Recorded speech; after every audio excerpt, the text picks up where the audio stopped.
All right, so how to prepare and write an awesome personal statement. Now, I have been involved in admissions at Oxford University for about 10 years.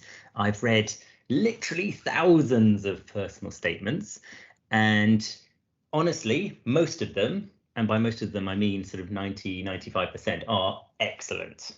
And there are very few that are mediocre and even fewer that are downright bad. So the chances are high that you will write an excellent personal statement.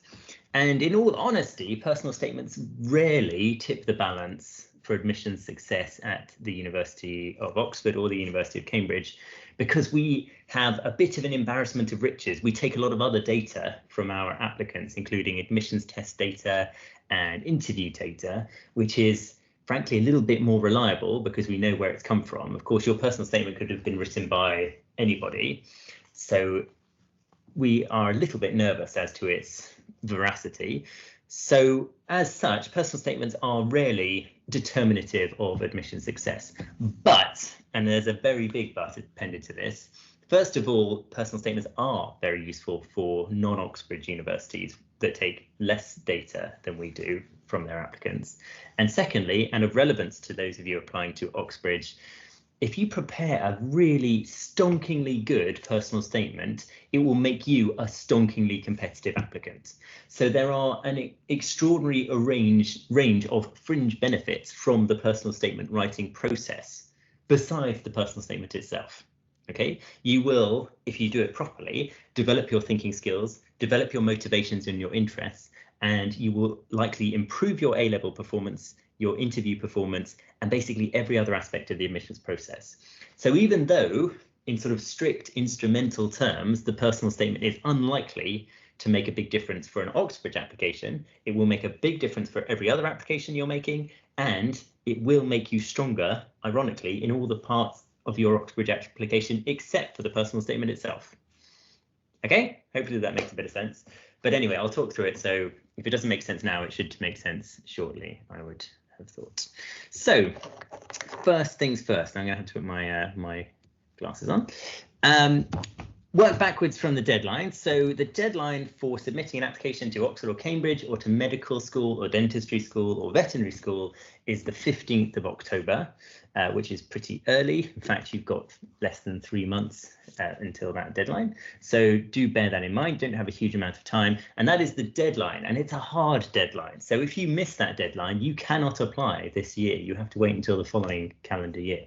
So please be very careful with deadlines. Realistically, you should be aiming to submit early October, really, if you're applying for those sorts of universities. If you're not applying to Oxbridge or medical school, etc., it's still quite a good idea to submit relatively early. The deadline for UCAS for other universities is usually sometime in January, but the earlier you submit, the earlier you can start getting offers. So it does you no harm to get it done pretty early, I would say.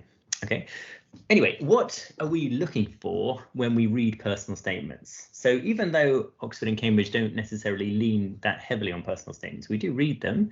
And what sort of contents tend to mark out an excellent personal statement from a good one? And like I say, they're pretty much all good.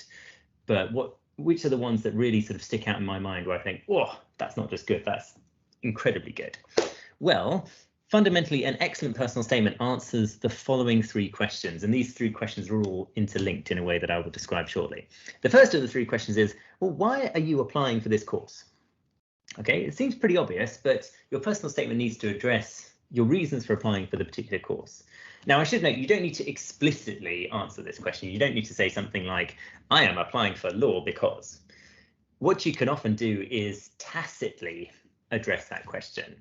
So if you, for example, describe some of the activities you've been doing, maybe reading about law, maybe doing a bit of work experience, maybe watching some lectures, that will tend to give across an answer to the question, why are you applying for this course, without you explicitly having to say so. Anyway, the second question that we are looking for an answer to is, what have you done to demonstrate your motivation for applying to this course? In other words, what sort of supercurricular experiences have you pursued? Now, let's just clarify a terminological point. Intracurricular is anything that you're doing in your school curriculum right now. Okay, that, I'm afraid, is pretty much of zero interest to us, because we know what you're doing at school. We've got all of that information on your UCAS form. So telling us what A-levels you're doing is pretty redundant information on a personal statement. Okay, unless you want to explain how that was a springboard to doing supercurricular activities. And supercurricular activities are those that take you beyond your school curriculum. So it's anything that is a self-directed piece of discovery, a bit of exploration, a bit of research into an academic subject that you find interesting. Okay, now this of course is relevant for academic degrees, such as those that we offer at Oxford and Cambridge. For more vocational degrees, you may want to describe some more practical experiences you've had. But anyway, I will get into more of the details about supercurricular activities. The third thing, extracurricular activities, are things that are not part of your school curriculum, but are also non-academic. So those could be things like sport that you do just to relax, and you're not planning to study sport, so it's just literally something that is a leisure activity. Okay. For competitive academic universities in the United Kingdom, we only really are interested in supercurricular activities. Of those three types, intracurricular, supercurricular, and extracurricular, it's really only the supercurricular that's going to count.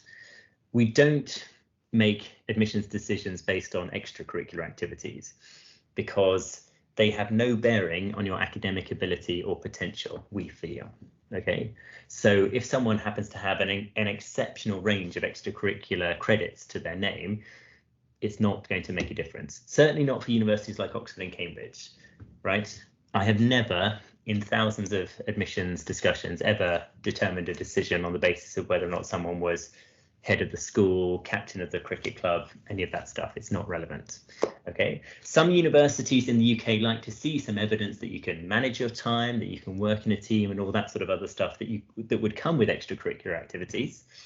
But very few highly competitive academic universities in the UK are going to put any weight on your extracurricular activities. American universities are a different matter. And there was a talk on American universities last night, so hopefully you're up to speed on that. But US universities are interested, very interested in some cases, in your extracurriculars. Anyway, another thing to bear in mind to this second question, what have you done to demonstrate your motivation, is that you need evidence. You need some solid proof. What we see often in a personal statement are platitudinous statements along the lines of, I am fascinated by the law. I am really interested in medicine. What we don't see is proof of that. And that's no good. You must provide evidence. Okay, that would be equivalent to walking into a courtroom and facing the jury and saying, my client is innocent, and then walking out again. Obviously, the jury are not going to be satisfied with that. They're going to want to see some proof. And we are exactly the same as admissions tutors at universities. We need some proof. You cannot just assert your interest in whatever subject you're applying for and think that that is sufficient. It is not. Now, the proof we're looking for doesn't need to be onerous.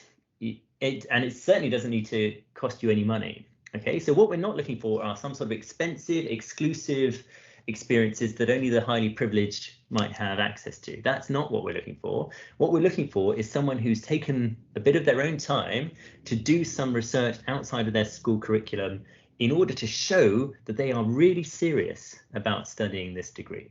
Okay, and again, I'll give you some more specific details on what this can mean shortly. But it's so important to provide actual evidence. Please don't just make statements about your interest that you cannot back up with proof, because that, as I say, would be about as useful as a defense lawyer saying my client's innocent and then leaving the courtroom. It's not enough. Okay. The third question that we're looking for an answer to is how aware are you of what you're getting yourself in for? And again, this is not something that you need to explicitly respond to. But what we're looking for is basically someone who's ready to get started on an undergraduate degree. Now, of course, it's still a way off before you would start said undergraduate degree, but we want to get a sense that you are a serious contender. You're not going to, start a degree in, let's say, Arabic or history and suddenly think, whoa, I didn't realize we'd have to read so much. Oh, I didn't realize we'd have to have so many language classes. What is going on here? We are looking for someone who can hit the ground running from day one. And so basically what you need to do in a personal statement is give us some evidence that you've lived a little bit like an undergraduate student for a while, that you know what the degree program you're pursuing entails. You've read the sort of thing that undergraduate students in that degree program read, and you are ready to go. Okay, that's what we're looking for, because it gives us so much more confidence that we are investing in the right person. We're not giving an opportunity to someone who's taking it flippantly, who's not really serious about it, who's just maybe putting us down because they're interested in the brand university but not interested in the subject. We want people that are die-hard passionate about their subject, and you need some evidence of that in your personal statement. Okay, so those are some of the things that we're looking for, and as we go through this presentation, this should all become a little bit more clear. But of course, if it's not clear, then for goodness sake, do just ask me some questions later. Okay, where should you start? Well, the very act of starting is a good idea. So there is something called the Zeigarnik effect, which describes the psychological state wherein once you've started something, you kind of have to finish it. You'll be completely familiar with this. Basically, you might have a huge essay to write, or some piece of coursework you've got to do, or some big task that you kind of think, I don't want to do it, I want to do something else, I want to watch television, I want to do anything but start this. But then the minute you do start it, your brain sort of says, right, now you've got to finish it, now you've got to get it out of the way. Okay, so just starting something is a very powerful psychological trick to getting it done. So what I would recommend is, even after this session, if you haven't already drafted a personal statement, just write the first line, just bash it out, because then you'll trigger the Zeigarnik effect. Your brain will want you to finish it. But if you agonize over it for days and days and days, it'll just become a huge thing, and it really shouldn't be. And related to that is what's known as Parkinson's law, which is a law of bureaucracy, and it states that the amount of time taken for a task is equal to the amount of time allocated to the task. What that means is basically that you'll work to the deadline. Now, of course, not everyone does this, but a lot of people do, myself included, right? You know when the deadline is, and you'll basically work every minute up until then. But you don't have to do that, of course. You can finish before the deadline. So do think very carefully about how to manage your time. And do bear in mind that for applications to universities like Oxford and Cambridge, it's not necessarily the best investment of time to spend hours and hours poring over draft after draft of a personal statement, because the admissions tests will likely have a far greater bearing on your success. So if it's a choice between investing time in the personal statement versus investing time in the admissions test preparation, make sure you've got that balance right, because the admissions test for Oxbridge and for other competitive universities in the UK will have a greater bearing. So bear that in mind. Okay, you also, of course, need to nail down course choice and university choice. This is fairly obvious, but it's not unusual for people, even at this relatively late stage, not to know answers to those questions, and that's okay. It's not worth sort of beating yourself up about that. A good idea is to just test some hypotheses, basically say something like, my hypothesis is that I would like to study linguistics at university. And then you just go and test that hypothesis. Go and read what a linguistics undergraduate would read. Go and watch a lecture that a linguistics undergraduate would watch. There's plenty on YouTube. There's plenty you can find in all sorts of other locations. Go and just live a few hours as if you are one of those people that you think you aspire to be.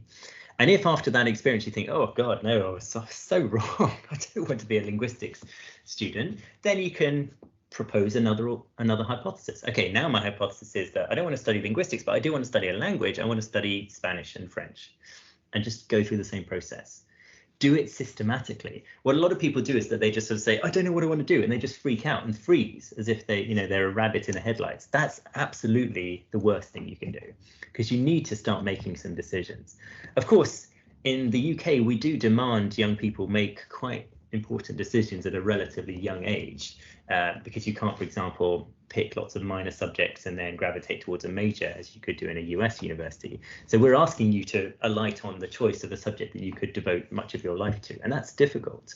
So I completely sympathize with some of the difficulties in making those decisions, but there are concrete systematic steps you can take in order to resolve that issue.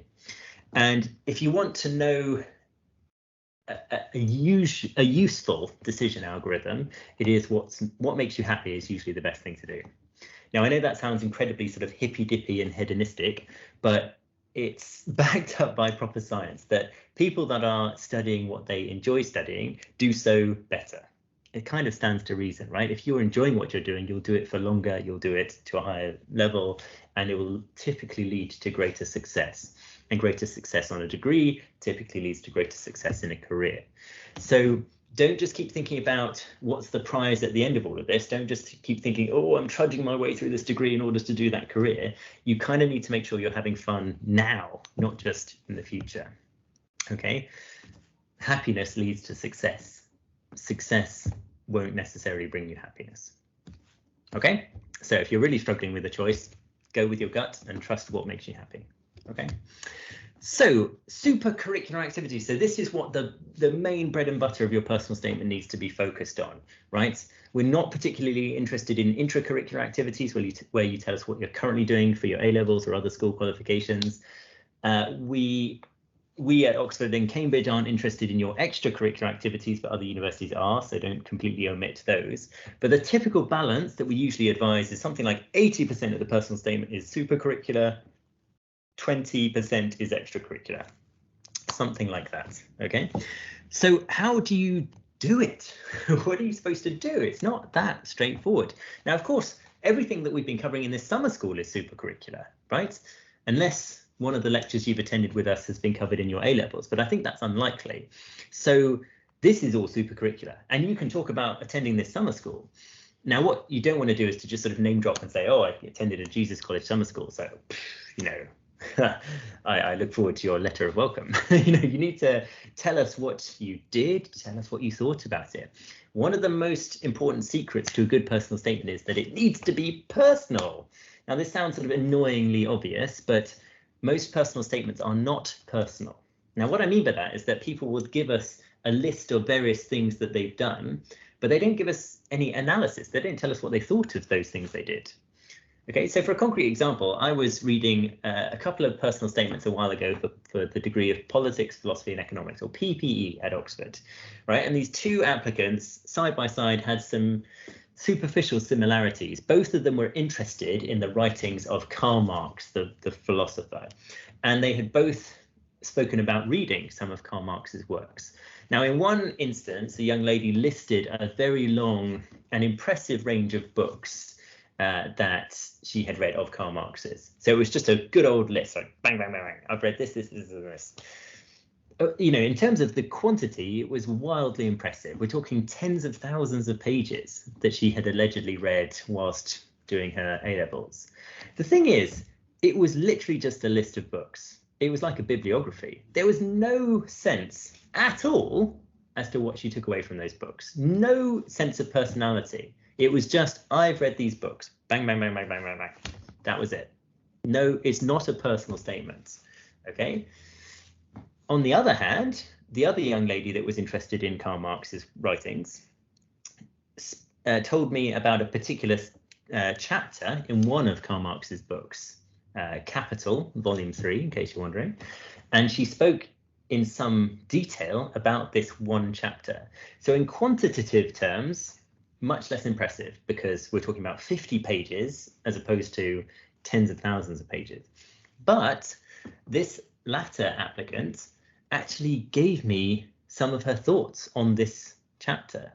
So she spent, I mean, it was literally only 2 or 3 sentences telling me what she thought of the chapter.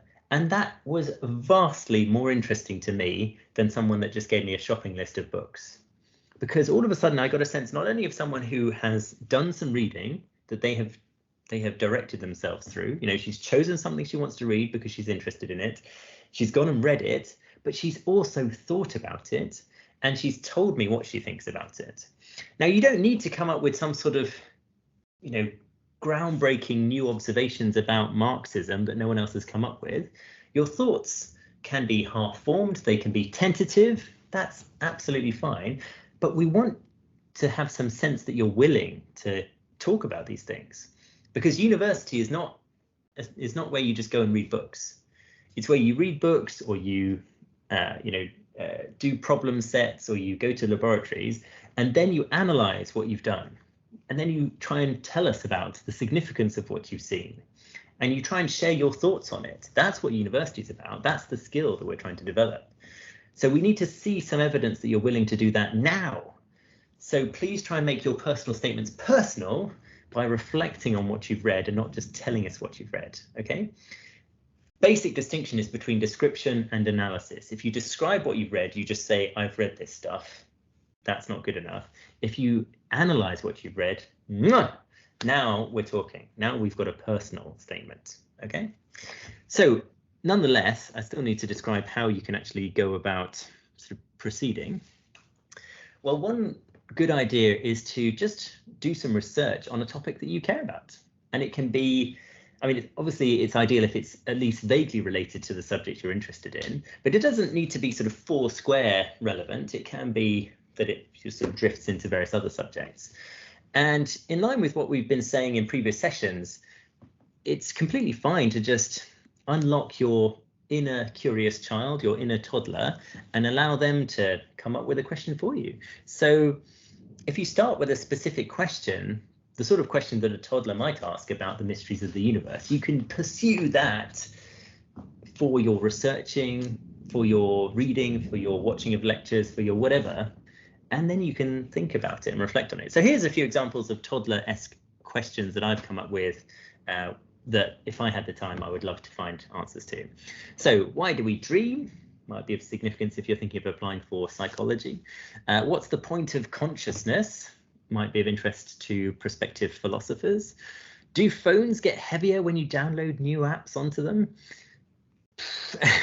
I know that sounds really daft, but actually it seems that the debate on that is not as clear-cut as you may have thought. I mean, the obvious conclusion would be, well, no, obviously not. Their maths can't change. You just move things around within the phone, so how could it possibly change? But apparently there is a case to be made that because you change some of the states of the different electrons, that it could change the mass.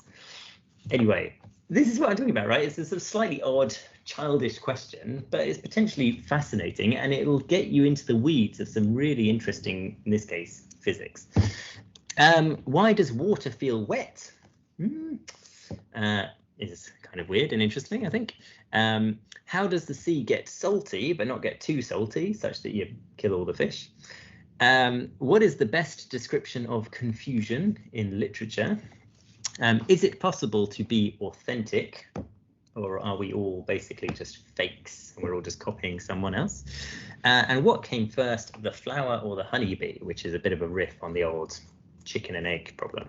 Anyway, I'm sure you can come up with better ones than that, but this can be a good way to just guide your research, because it'll engage you, it'll motivate you. All of a sudden, preparing for this personal statement is going to be a lot of fun rather than just some sort of burden that you have to bear. Okay, so what about the sources? Well, as hinted at already, quality is better than quantity. So try and hunt for answers to your toddler questions with some really strong sources. And basically the litmus test is this source something that an undergraduate student of my chosen subject would read? If yes, then it's fine. If no, then you need to find something else. Okay, it's not a problem to start with Wikipedia, for example, but you can't end with Wikipedia. Yes, undergraduates do use Wikipedia, and that's okay, but they would never end with that, right? They would also read journal articles that have been published by academics. They would also read books that have been published by an academic press. So try not to read stuff that is too introductory, too easygoing. Stretch yourself, okay? If you don't understand everything you read, that's okay, that's normal. I mean, most undergraduates won't understand everything that they read in, say, a top science journal, but at least they're trying, okay? So go for quality. And if you want to get a sort of basic sense of what quality means, it means something that an undergraduate would read. So you can find reading lists online that undergraduates use. You can find suggested readings that will be published by universities. But remember, don't just sort of tailor yourself to whatever they suggest you read. Make sure you've got your own interests in mind. Make sure that your personal statement is still personal, because you say, well, I'm interested in this particular facet and that's why I read into that. And I read at this high level. That would be great. That'd be exactly what we're looking for. Okay, an example of where you can find some really great university level reading for free is Project Gutenberg. Now, Project Gutenberg is a repository of free ebooks, and you can search all sorts of stuff here. So for a lecture I'm doing later about truth, I search for the complete works of Plato, for example, and I found it. So, you can find pretty much anything. Let's say you're applying for English literature, you can search for Shakespeare. So it doesn't matter if you don't have the complete works because it's all here. And here we go. So if you want to try and be personal and stand out, then you could take a look at some plays that you think that many people wouldn't read. I mean, for example, a toddler question with regards to William Shakespeare could be something like, why does nobody ever read King John or Henry VIII? These are two Shakespeare plays that are almost never spoken about.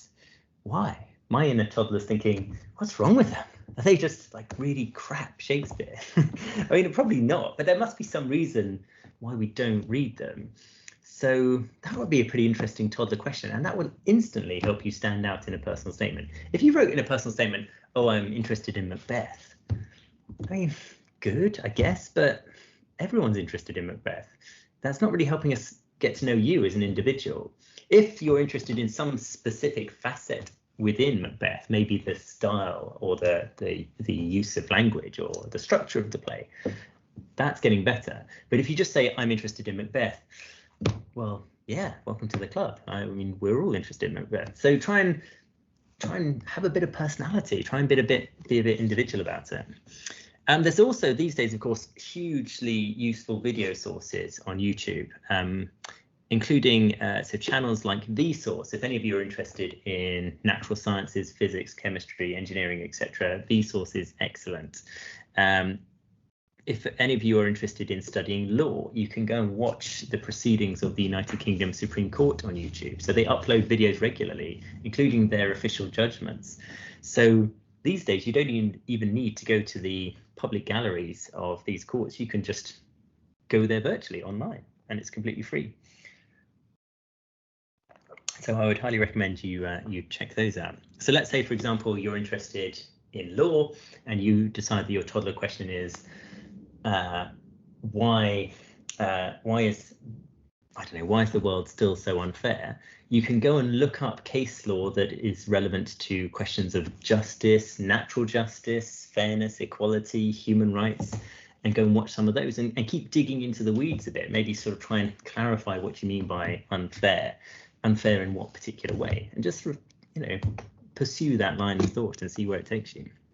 Okay, there's also some great audio content available these days as well. There are, of course, podcasts. So one example I've got here is the Intelligence podcast from The Economist, which is very good. But I would describe that again as quite introductory. I don't think that is the sort of thing that an undergraduate would rely on, so it doesn't really pass my litmus test. But it's a great thing to get yourself into a subject like this. Better, I would argue, is iTunes U, which you'll find if you've got an Apple phone. iTunes U will be typically pre-installed, and it is a repository of podcasts and recorded lectures from the world's top universities. It's an absolutely fantastic resource. So you can search in there for pretty much anything. Okay, so that's worth having a look at. You can also use a plugin so that it works for Android, I believe. So that's well worth checking out. Okay, how should you use sources? Well, as mentioned, don't just sort of passively read a lot of stuff. Don't just sort of churn your way through as much content as possible. Give yourself a chance to think about it. Give yourself a chance to reflect and digest on what you're reading. Okay, and one of the things to maybe think about is to have a skills focus, not just a knowledge focus. By that, I mean, don't just read stuff in order to take out the knowledge from it. Read something so that you can evaluate the skills that are on display there. So think about how the author has gone about evaluating different theories, how they've gone about solving a particular problem, how well they've actually written, how persuasive their argumentation is, how effective their research design is. Now, research design basically includes almost everything. So what methods have they used? What data sets have they used? What models have they applied? Anything like that. Just have a good old think about it. You need to read critically. Now, what reading critically means is not that you have to be a critic. You don't have to sort of go around and say, well, everyone's wrong, and I'm a genius, so if only they just let me be in charge, everything would be fine. That's not what we're talking about. What we're talking about is thinking carefully about the strengths and weaknesses of what you're reading, and thinking about how you might contribute to the conversation, not just as a passive observer, but as a participant, because that's what you'll become. As an undergraduate student, you will become a participant in these debates, not an observer.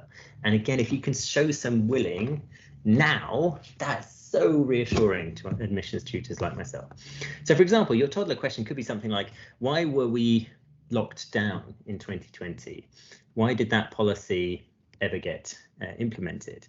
Well, here's the original paper that led to that. This is a publication from Imperial College in London, published by Professor Ferguson and his team. It's fairly sort of bland title belies the huge importance of this paper. Report 9, Impact of Non-Pharmaceutical Interventions to Reduce COVID-19 Mortality and Healthcare Demand. This is 100% the quality of reading I'm talking about. This is published by a university, by academics, and it's not intended for a generalist audience. So this is absolutely the sort of quality you should be aiming for. It's not necessarily an easy read in the sense that it's quite complex and technical, but provided that you try and you get the gist and you give yourself a bit of time to think about it, it will be ideal. Basically, the bottom line in this report was this graph, and this is what led to lockdown, because their models, which were derived from flu modeling, indicated that well over 500,000 people could die in Great Britain alone, and over 2 million in the US. So that must have been what basically triggered Downing Street to take the move that it did. Okay, so thinking about, well, what data did they use? How did they know that using flu pandemics was going to be a good proxy for a novel coronavirus? How did they calculate the models that they used? Just think critically. You don't need to be a critic. You don't need to say they got it all wrong, because that's very unlikely, but you just need to think carefully about what you've read. Okay, you also need to sort of read critically in the sense of reading different sources. If you're reading about a topic that is quite contested and controversial, don't just bury yourself in a particular echo chamber and sort of not listen to anyone else, because that will demonstrate a lack of empathy and a lack of neutrality. Academics have to try and work out the strengths and weaknesses of lots of different perspectives. We're not expecting you to be completely neutral and incapable of taking a position, because that's not terribly helpful. But at the same time, you can't just prejudicially dismiss someone as a fool or a crank without properly engaging with them. So as examples of this, I've got 3 articles on the same topic from 3 different news outlets in the US. So this is CNN talking about how President Trump suggested that people might be able to inject themselves with disinfectant, and their take on it is fairly negative, to say the least. Here is Vox, which is another sort of center-left media outlet in the US, and again they are pretty scathing of the idea, if not downright sort of rude. Trump just mused about whether disinfectant injections could treat the coronavirus. Really? But Fox, as you may be aware, is typically more pro Donald Trump, and so in this article it says media erupt over Trump comments on disinfectant and sunlight to cure coronavirus. Here's what he said. Now, what you don't need to do is to sort of say, no, poor Donald Trump, he's really misunderstood. But don't just dismiss an alternative argument. We're in quite a polarized world at the moment where people are quite willing to just ignore the thoughts and feelings of other people from a slightly sort of haughty, arrogant perspective along the lines of, well, they must be wrong because they're foolish enough to think the way they think. That is a really non-academic way of seeing the world. It just blinds you to all sorts of possibilities, and it's doing yourself harm if you're too sort of prejudicial like that. So please be careful. Please be at least open to reading alternatives. So, I mean, of course, there are some limitations to this, right? I mean, you don't, for example, need to read, publications by flat earthers just to make sure that you're balanced when you tend to think that the Earth is round, right? I mean, so there are certain things where it's really not worth your time engaging with alternatives because it would just be silly. And something similar might be, climate change denial. So, of course, we can have a healthy debate about aspects of climate change for sure, and should do. But, you don't necessarily need to go so far as to say, well, is it real? Is it not real? That might be a waste of time. Anyway, at the same time, the point is just to reach out, to engage with other thoughts. That's a good idea. Okay, right. So I've nearly stopped wittering, I promise. So I'll turn it over to you shortly. Do please take time to digest. Don't just keep reading. Make sure that you develop those personal thoughts because they will improve your personal statement. Try and be a little bit creative and independent-minded. That will typically come from your toddler question. And if you can say something relatively specific, that will even more likely help you stand out. Okay. For example, what I was saying about Shakespeare. If someone says, I really enjoy reading Shakespeare, it's very vague. And it's not particularly clear why you enjoy reading Shakespeare. If someone says something along the lines of, I really enjoy reading crap Shakespeare, or the Shakespeare that no one else tends to read, you've definitely piqued my interest now, because that's going to help you engage with all sorts of fascinating questions that are important to literary studies, such as what counts as quality in literature? What counts as the canon that we're supposed to read versus the sort of discarded works that everyone thinks is a bit not so good? And from such an august source as William Shakespeare, it's just interesting to work out, well, where does the pecking order come from? How did we determine that, King Lear, Macbeth, Hamlet, those are great, but Timon of Athens and King John is at the bottom, and then there's a sort of churn in the middle? How? Is this just snobbery? Well, find out for yourself. Go and read King John. Maybe it's earth-changing. We're just waiting for someone to bring it to life, and that's the only problem. I don't know.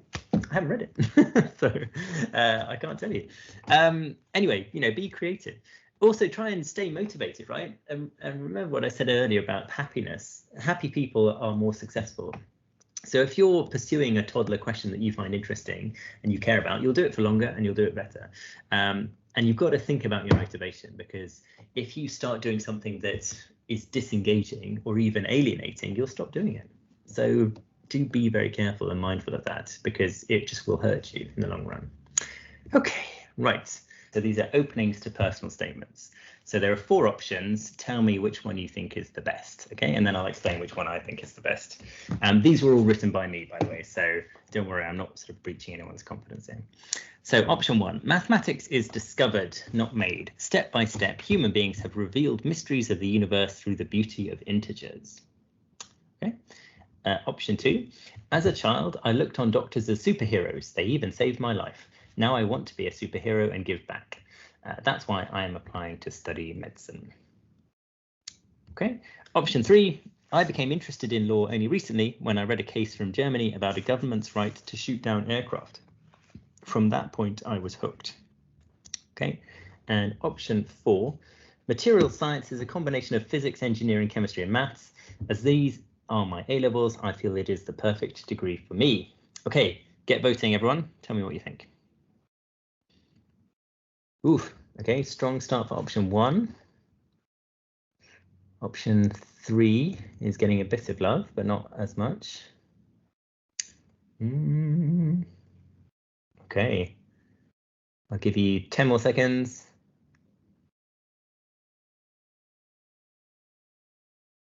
Interesting. Okay, so option 1. So option 1 won by a landslide, 54%. Option 3 came second with 36%. Option 4 got no love at all, and option 2 got 10%. Okay, so which do I think is the best? So option 1 is good, but it doesn't actually answer any of the 3 questions that I raised at the beginning. Okay, it doesn't tell me why this person's applying to study maths. It doesn't tell me what they've done in order to provide evidence of that motivation. It doesn't tell me that they know what they're getting themselves in for in mathematics degree. What it does is describe maths. It describes a theory on maths. Now, there's no doubt that option 1 could segue very quickly and easily to answer any of those 3 questions, but in and of itself, it doesn't do that. and that's not ideal. Okay, option 2 is similarly not great, because what it's doing is it's saying I want to be a doctor, but it's not saying I want to study medical sciences. Okay, remember that when you're trying to gain admission to a medical school, the question in the minds of the admissions tutors is, can this person study medical sciences? Not, is this person motivated to become a doctor? Okay, because before you become a doctor, you've got to spend 5-6 years doing very difficult academic work. And it's all very well being motivated to become a doctor, but if you're not willing to do that academic work, it's not going to happen for you. Okay, so that's something, again, that you need to be careful with. Option 3 is the best, to my mind, because it does answer those 3 questions. It doesn't matter that this person only recently became interested in the law. That's irrelevant. It's fine. They are nonetheless explaining their own interests. Okay, they are explaining a personal interest in a specific matter within the law, and they're providing evidence that they've gone and looked into it. So they are giving some proof of what they've done, and they are describing what it takes to be a good law student, which is to read case law. So within a couple of sentences, option 3 has answered the 3 questions that I posed at the start. They've explained why they want to apply for law. They've given some evidence that they are motivated to apply for the law, and they've given some proof that they know what a law degree entails, all within a couple of sentences. So to my mind, option 3 is the best. Option 1 could be good, but it's not there yet. Option 4 is, again, potentially fine, but as it stands, it's too intracurricular. It's too focused on what the student is currently studying, and it's too descriptive. It doesn't tell us what is personally motivating that student. It's just telling us what material science supposedly entails. Okay, so again, that's not ideal. So next up, we've got the planning stage. So how would you plan your personal statement? So option 1 is no plan, write in a stream of consciousness. Option 2 is start with an introduction, explain what the subject means to you, give some evidence of your interest, list books, read, lectures watched, experiences obtained, etc. Finish. Option 3 is a much more elaborate plan. Why am I applying? A bridge. Now, a bridge is where you connect one paragraph to the next, usually with something that sort of links them together. First point, how did I get into the subject? Bridge. Second point, what have I done to experience what studying as an undergrad is like? Reading undergraduate level books, journals, watching lectures. Bridge. Third point, do I have any relevant experiences that have made practical what I have read about in theory, including work experiences, volunteering, jobs, massive open online courses, Olympiads, summer schools like this, attending a public gallery in court, etc. Bridge. Concluding point, how have the theory and experiences linked to my initial interest? Bridge. Brief statement of extracurriculars. Okay, that's option 3. And option 4 is the SMART plan. So start with something specific, start with a specific puzzle of interest, could be your toddler question. Measurable, what have I read to explore the puzzle further? Achievable, what skills do I have and have developed that will allow me to start strongly as an undergraduate?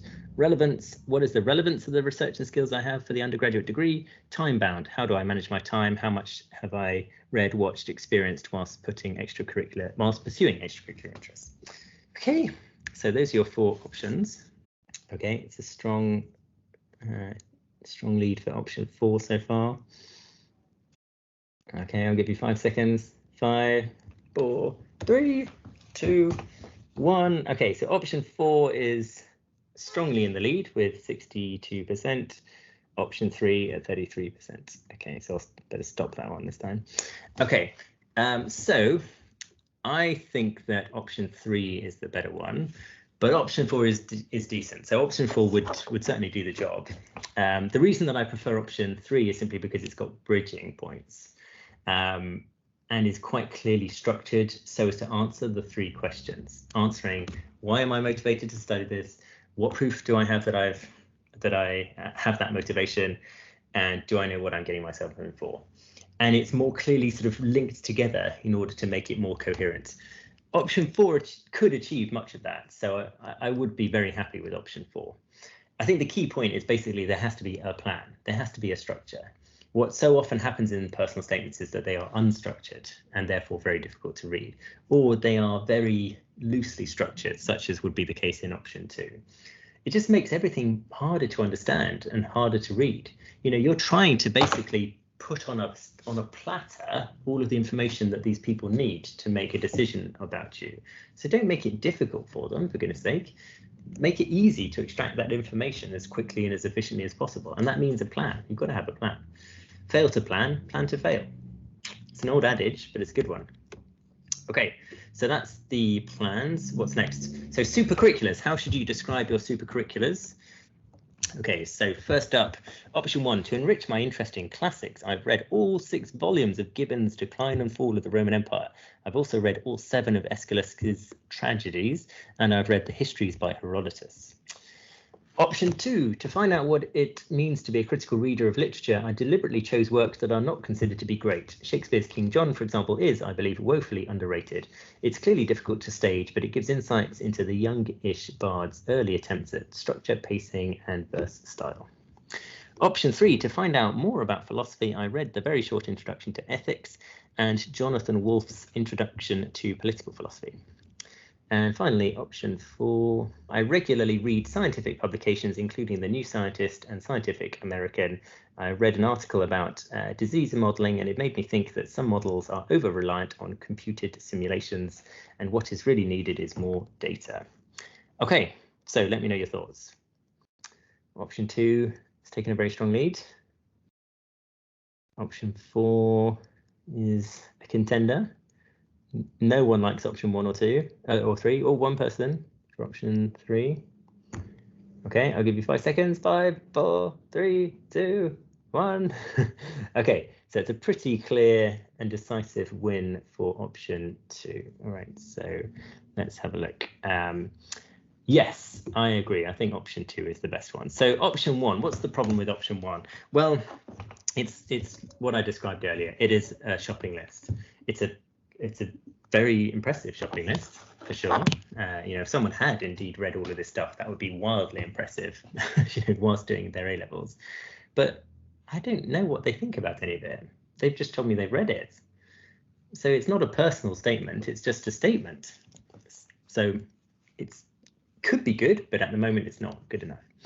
Option 2 is great because it's so much more personal. This is someone who has taken a particular interest in something. They've gone and read into it on their own terms, not because someone's told them that they should be interested in King John by Shakespeare, but because they were interested and they've shared their thoughts on it. They haven't just gobbled up what the consensus might be on this particular topic. They've gone and thought about it carefully for themselves.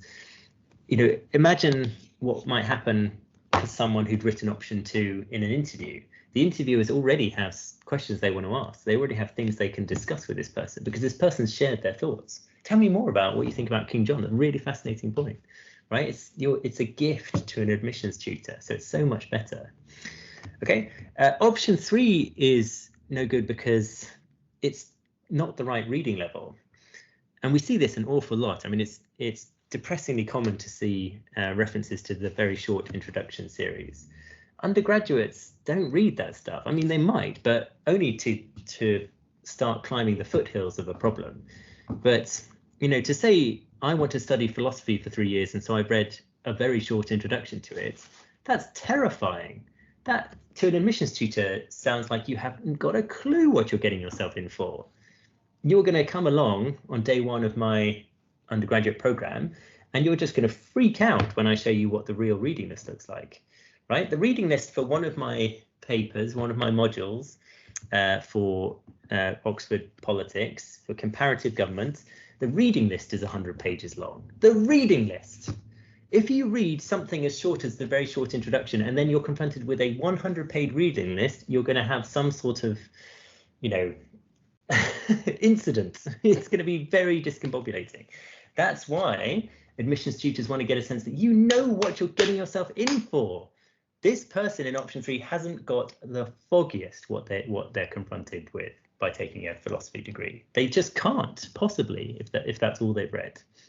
Okay, now Jonathan Wolff's book, however, is an undergraduate text, so that's a lot better.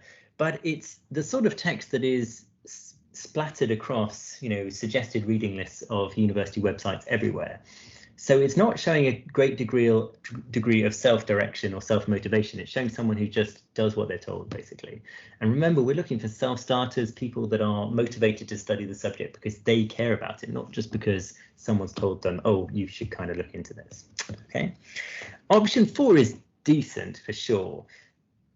Very decent. The only sort of very minor quibble I have with it is that they have only cited popular science journals. So the New Scientist and Scientific American are the sort of science journals that you can buy off the rack in a newsagent. They're good quality, but what you should be aspiring to read are academic works. You can find them quite easily on things like Google Scholar.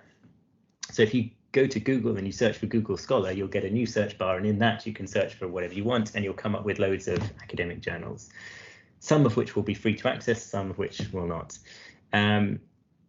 But of course, as I've mentioned, you can also nowadays get lots of academic content on YouTube that does come from universities. So there's no problem with reading New Scientist and Scientific American just to get yourself started. But if that's the culmination of what you say you've read on a personal statement, it's not likely to be very impressive. Okay, cool. So extracurriculars, right? First of all, say nothing. Second option. Right. I'm head girl, an accomplished flautist, and a published poet. I also hand-reared 50 goslings whilst working as a local counsellor and running a small business selling wrought iron chandeliers. Again, I wrote all of these, so they're a bit crazy. I recently completed my Duke of Edinburgh Silver Award. For this, I volunteered with a local pharmacy. It gave me an amazing insight into how public health services prosper with kind human connections and not just with effective medicines. And option 4, because of the pandemic and a related bereavement, I really haven't been able to do anything but study.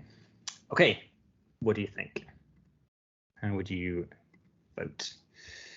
Option 3 is overwhelmingly decided. Option 1 and option 2 probably have a vote apiece. Okay, I don't think we need to carry on with this. It seems like option 3 is the preferred one, and option 3 is absolutely my preferred one as well. So saying nothing, option 1, is not a great idea, because even though universities like Oxford and Cambridge won't be interested in your extracurricular activities, as I mentioned, other universities will be. So saying nothing at all is a bit risky. Option 2 is, I mean, again, it's magnificently impressive, but it's also totally irrelevant, really. I mean, option 2 would look great if you were applying to an American university, but to a British university, they would just keep thinking, so what? I mean, it's great, good for you. It's going to be very good for when you're applying for jobs, but how does this help me understand that you would be a good undergraduate? I don't get it. I don't understand. What's the relevance of you hand rearing goslings to studying, criminology? So that's the problem with option 2. Option 3 has played a bit of a clever trick by linking something that is extracurricular into something that is supercurricular. So what they've done is they've kind of changed the concept in a clever way, and I've seen this several times in real personal statements. So what they've spoken about is that they've done some extracurricular stuff, Duke of Edinburgh, and as part of that, they took away some academic lessons. Now, you don't have to do that, but that can be quite a neat trick to sort of explain the relevance of why your extracurricular activities matter or could be of interest to somebody else. Okay. Option 4 is fine, and we would have great sympathy for someone that's presented with those circumstances. So it's not like we would look at option 4 and say, oh, well, that's just a poor excuse. It's obviously not a poor excuse. If someone's been bereaved, that's very serious. I guess you might just be better off not necessarily saying that, or at least trying to make sure that you describe what study you've done that is supercurricular. But option 4 would be a really tricky one to deal with. But one thing I would notice that it would be very unlikely for a tutor to just sort of say, oh, well, that's not good enough, because it's obviously a very serious situation. Okay, so finally, any questions? Right, so in a minute, I'll stop the recording and then I will open it up to any questions. I think we're running a little over time, so I'm sorry about that.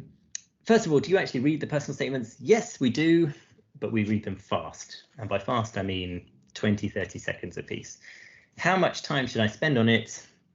Well, as mentioned at the start, actually the investment in writing a good personal statement has a lot of fringe benefits. So the statement itself is important, but arguably even more important for applications to universities like Oxford and Cambridge is developing that wider reading, developing those wider interests. So I would spend a decent amount of time on it, but make sure that you don't spend so much time on it to the expense of other things like preparing for admissions tests, which for Oxbridge are even more important. What's the best, worst statement you've ever read? Well, as I said at the start, most of them are brilliant. So you will produce an excellent personal statement, I'm sure. I can't tell you the best because there have been so many good ones. The worst personal statement I've ever read, I mean, I've read a few quite strange personal statements. One claiming to be from someone that was stuck in a cult in America and said that PPE at Oxford was her only escape route. It was a bit strange, turned out not to be true. There was another one where a young man tried to use emotional blackmail. His opening line was, "My dying father said to me as his last words that he would be proud if I got into Oxford." I mean, so again, we don't put a huge amount of store on personal statements. So if I read something like that, well, when I read something like that, I didn't think, oh, what an idiot, right, well, that's it, we'll put his application in the bin. What I thought was, well, I felt desperately sorry because this is someone who has lost their father, but also someone who has been magnificently poorly advised for including that in a personal statement. And it's not a good way to start any relationship with emotional blackmail. So even if, and it's very unlikely, but even if it was true that his father did say as his very last words, get into Oxford and I'll be proud of you, it just doesn't seem very appropriate to share something like that. Anyway, I would love to hear from you all.